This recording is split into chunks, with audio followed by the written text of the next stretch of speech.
Meu nome é Ingrid, eu sou formada em pedagogia, tenho a minha pós-graduação em terapia familiar sistêmica, sou cofundadora do grupo Recede Pais por Adoção, que trabalha com famílias que adotam, sou representante também da região sul do WWO aqui no Brasil, que é um movimento que trabalha com os órfãos no mundo inteiro.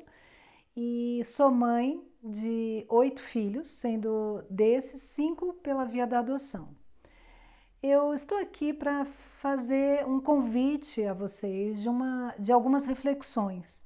E uma delas é: por que que vocês decidiram adotar? Por que sermos pais por adoção? Eu me incluo, né, por ser mãe por adoção. É importante a gente pensar qual o motivo que está me levando a decidir pela adoção.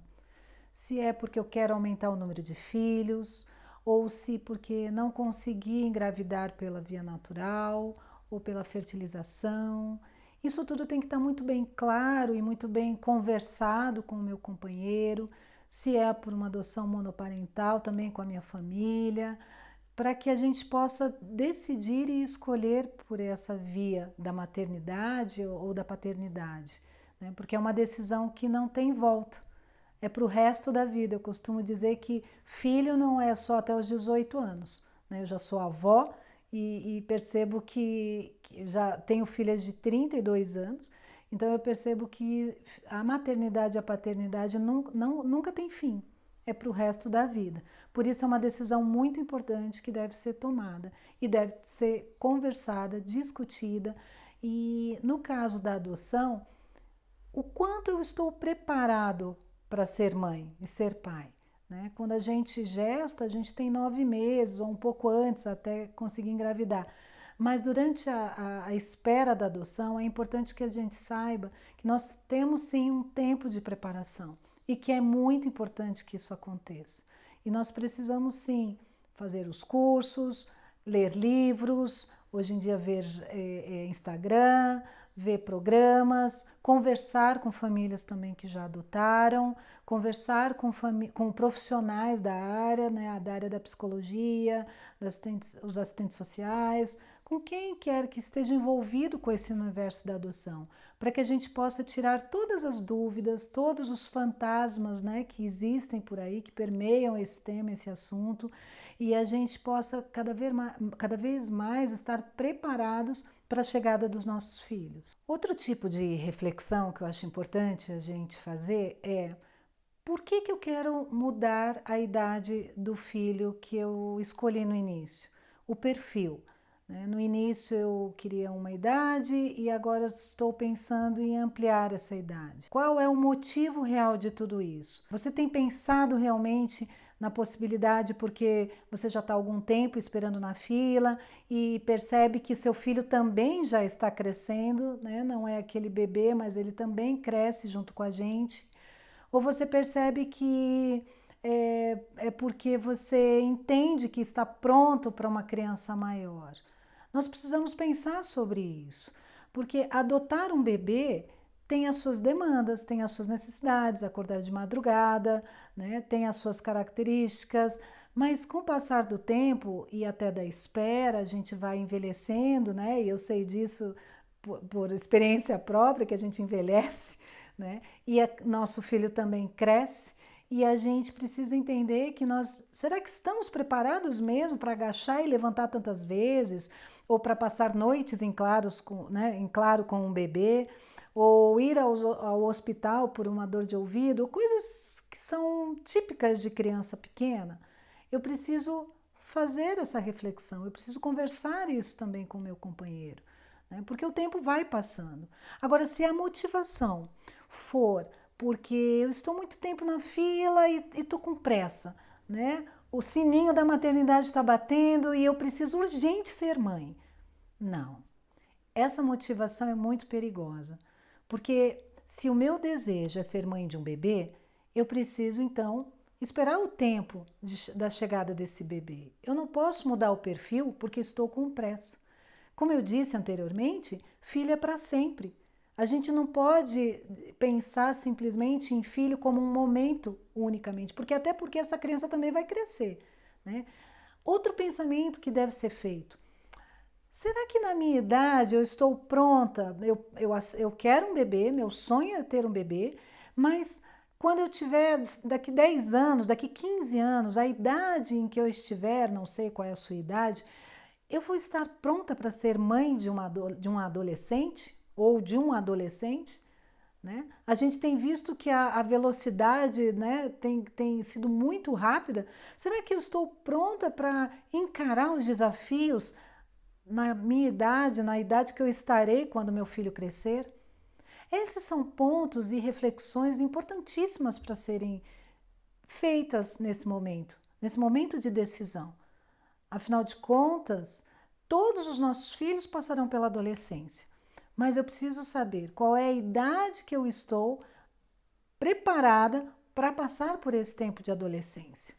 Outra coisa importante da gente considerar nessa mudança de perfil é saber que, mesmo que eu aceite e decida, né, que tá, eu vou aumentar a idade do meu filho, eu já me preparei, eu já vi todos os vídeos, eu já conheço outros adolescentes, eu me aproximei de famílias que têm adolescentes, então eu acho que eu vou dar conta.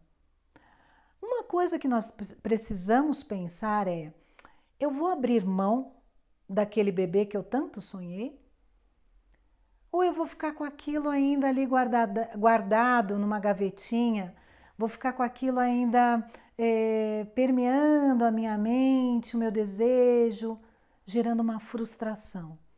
Isso é importante a gente pensar. Eu preciso abrir mão desse bebê para aceitar um filho maior. E se não, o contrário. Não, eu não quero um filho maior e vou permanecer com o desejo de ter um bebê. Não tem problema nisso. Eu só preciso decidir. Como eu disse anteriormente, filho é para sempre. O que não pode é eu fazer test drive com a criança. Eu não posso, então tá, vou experimentar essa criança, gostei dessa criança, vi essa criança maior, coloquei ela até no meu colo, eu vi que sou capaz de amar uma criança maior. Mas no decorrer, no caminhar, naquele período em que a gente vai passar, que é de aproximação, eu vejo que, ai não, eu realmente desejo um bebê. Isso não pode acontecer. Essa mudança precisa estar muito bem resolvida dentro de nós, porque é uma perda. Eu vou deixar de ter um bebê para ter uma criança maior. E isso precisa estar muito bem conversado, resolvido, para que isso não cause desconforto na chegada do meu novo filho. Os nossos filhos também virão com perdas. Eles vão perder, eles já perderam sua mãe, perderam um pai, perderam um sobrenome, perderam talvez um bichinho de estimação, perderam a sua casa. Se foram separados de irmãos, eles perderam seus irmãos. E se nós tivermos as nossas perdas mal resolvidas e recebemos a nossa criança também com a demanda delas, isso vai entrar em choque. Por isso é importante estarmos como adultos bem resolvidos, para acolher a dor dos nossos filhos, para acolher aquilo que virá junto com os nossos filhos, porque para eles essas coisas não estão resolvidas.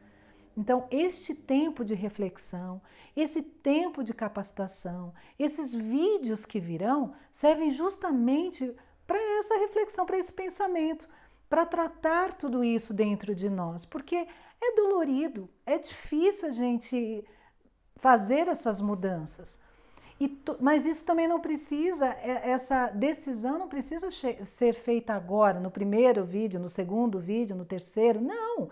Você caminhará conosco por todo esse período, para que lá no final, no último vídeo, na última conversa que teremos, no último encontro que teremos, vocês poderem escolher e poderem decidir ou escolher de uma maneira mais saudável tudo isso. Mais uma coisa que nós devemos pensar: quando o perfil do meu filho é um bebê, a gente já fica planejando o número de fraldas, a gente já fica pensando em berço.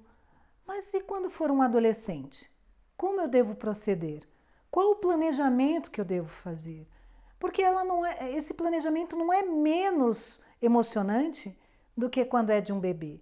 Porque eu também vou pensar: Eu tenho um quarto para esse meu adolescente, ou pré-adolescente, né? Ou minha criança juvenil. Eu tenho internet na minha casa, né? Porque hoje em dia um adolescente sem internet fica muito difícil, não é? Eu tenho condições financeiras para proporcionar alguns passeios, não estou dizendo de passeios caros, porque você pode passear num parque, num shopping, tomar um sorvete, comer um cachorro quente na esquina, mas eu tenho tempo, eu tenho finanças para isso, né? Eu tenho outra coisa importantíssima. Deixe para planejar o quarto do seu filho, já que ele vai ser, se for um pouquinho maior, se você optar, se você decidir por uma criança maior, deixe para montar junto com ele. Você ainda não conhece a personalidade dele, você não sabe o gosto dele. Então, que tal você construir junto isso com o seu filho? Ele nunca teve oportunidade disso. Ele nunca teve oportunidade de escolha. E você, junto com ele, vai saber a cor que ele gosta, o tipo de móvel que ele gosta, as cores, os temas. Isso é tão importante e isso vai fazer parte da construção dessa vinculação entre vocês. Então, é emocionante tanto quanto uma criança pequena. Só muda um pouquinho o foco, né? Muda um pouquinho o tempo, muda um pouquinho o tipo de maneira de lidar com essa criança. Outra coisa importantíssima de saber é que nós temos direito à licença maternidade ou paternidade, né? Se for a mãe adotando ou um pai adotando, independente de quem seja, nós temos direito a essa licença. A partir de 2021, as crianças e adolescentes até 18 anos, elas têm esse direito. Então, e nós precisamos aproveitar esse momento. Não pense que porque é uma criança maior, nós não vamos precisar disso. Porque é necessário não somente para aquelas necessidades básicas de bebê, de troca de fralda, de adaptação de crianças pequenas, mas nós temos adaptações com crianças grandes. Nós precisamos conhecer os nossos filhos. E esses 120 dias são valorosos, são importantíssimos para isso. Então, tire sua licença maternidade, sua licença paternidade. Separe esse tempo para você conhecer melhor o seu filho, para você poder viajar com ele, para você fazer as coisas básicas de casa, para você ter tempo com ele. Eu sei que não é possível no caso de casais, não é possível os dois tirarem, mas que seja uma das pessoas, né? E assim a gente pode aproveitar esse tempo, essa conquista que tivemos. Quando a gente aceita o desafio da maternidade ou da paternidade, eu tenho que entender que é para sempre. Não posso devolver essa criança. Eu não posso devolver o meu filho. Não tem para onde se devolver, entende? Eu preciso realmente estar com tudo isso resolvido agora. Esse tempo de preparação que a gente está proporcionando, esses vídeos de reflexão servem justamente para isso, para a gente estar o mais seguro possível. Porque quando chega o filho, realmente vem as dúvidas novamente. Eu lembro mesmo quando eu estava grávida, né, dos meus filhos que eu gestei. Quando começou a crescer aquela barriga, acreditem, eu fiquei pensando, meu Deus, é muito grande, eu não vou dar conta de como eu vou parir esse bebê, né? É a mesma coisa na adoção. Quando chega a criança, você olha, meu Deus, mas ela é muito grande, ela é diferente fisicamente de mim, será que eu vou dar conta? Será que eu vou amar tanto assim? Mas tudo isso passa, tudo isso é amadurecido. Por isso é importante, antes da chegada da criança, eu ter um mínimo de dúvida, eu ter um mínimo de questionamento. Porque quando eles chegarem, essas dúvidas virão. Então, quanto menos dúvida eu deixar para depois, melhor. Eu espero que vocês tenham gostado desse tempo comigo e que fiquem na expectativa mesmo dos vídeos que virão, porque todos os temas são muito importantes nesse processo de construção. Até lá!